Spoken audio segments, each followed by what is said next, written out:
تکبیر کہا، ہاتھ باندھا، تیسرے نے بھی تکبیر کہا، ہاتھ باندھا، چوتھے نے بھی تکبیر کہا، ہاتھ باندھا، پانچویں نے ہاتھ کھلا رکھا۔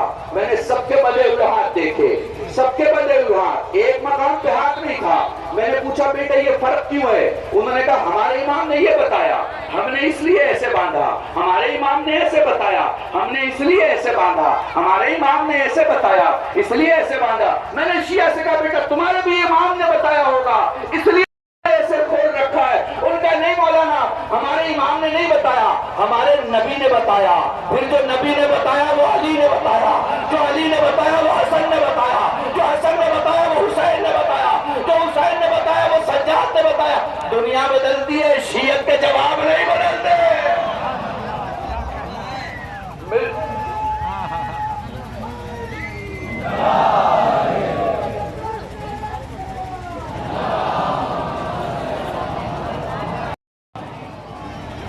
عزیزان محترم، آپ ایک ایسے قوم سے تعلق رکھتے ہیں جہاں کردار اہمیت رکھتا ہے۔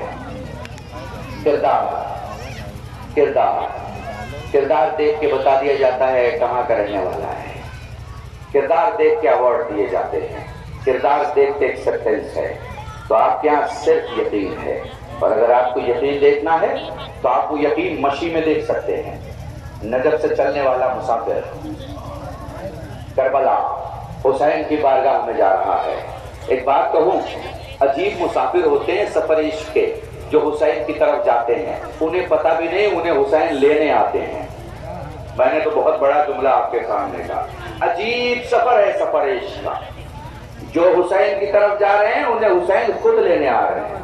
میں نے دیکھا جو بھی جا رہا ہے وہ مجھ سے کہہ رہا ہے مولانا ایک عجیب معجزہ ہوتا ہے ہمارے ساتھ۔ میں نے کہا کیا ہوتا ہے؟ انہوں نے کہا ہم خواہش کرتے ہیں اور چیزیں اویلیبل ہو جاتی ہیں۔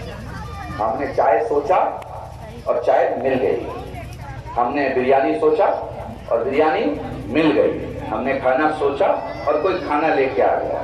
ٹھیک ہے نا؟ میرا ایک جملہ ہے خطابت کا، دنیا یہ بتاتی ہے کہ اتنے لوگ کربلا آئے، اس پہ تعجب نہیں ہوتا کہ 2 کروڑ گئے یا 4 کروڑ گئے، اس پہ تعجب ہوتا ہے کہ کھانے والے کم ہیں کھلانے والے زیادہ ہیں، پیاسے کم ہیں پانی پلانے والے زیادہ ہیں، فیسلٹی لینے والے کم ہیں فیسلٹی دینے والے زیادہ ہیں۔ اب ایک احساس کا جملہ جو شاید آج کی مجلس کا میسج ہو کر محسوس کر پائیں، معجزہ تو ہے، اس میں کوئی ڈاؤٹ نہیں ہے۔ میں اس سے بھی پڑھ کے کہہ رہا ہوں، ہمارے ٹور کا ایک آدمی تھا جس نے مجھ سے کہا کہ اسی بات کا امتحان لینے کے لیے میں نے ایک بہت ڈیفیکلٹ چیز سوچی۔ اس نے کہا امام رضا کے روضے پر اور معصوم خون کے روضے پر ان کے وہاں سے گفٹ میں نمک ملتا ہے جو خاص انہی کے دربار اور انہی کے روضے کا ہوتا ہے۔ میں نے سوچا کہ مجھے وہ نمک مل جائے۔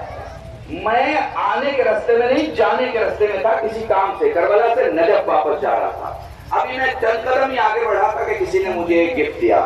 میں نے کھولا تو وہی نمک تھا جو معصوم خون کی بارگاہ سے ملا کرتا ہے۔ خدا کی قسم یہ سب سچ ہے، یہ سب معجزہ ہے۔ بس ایک لمحہ فکریہ دینا چاہوں گا اور مسائل پہ آ جاؤں گا۔ اور وہ لمحہ فکریہ کیا ہے؟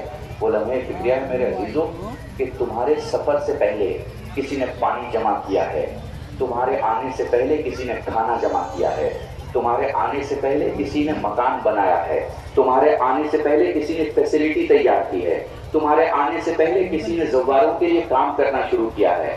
اس کا مطلب سمجھتے ہو؟ اس کا مطلب ہے کربلا دوسرے کا احساس جگاتی ہے۔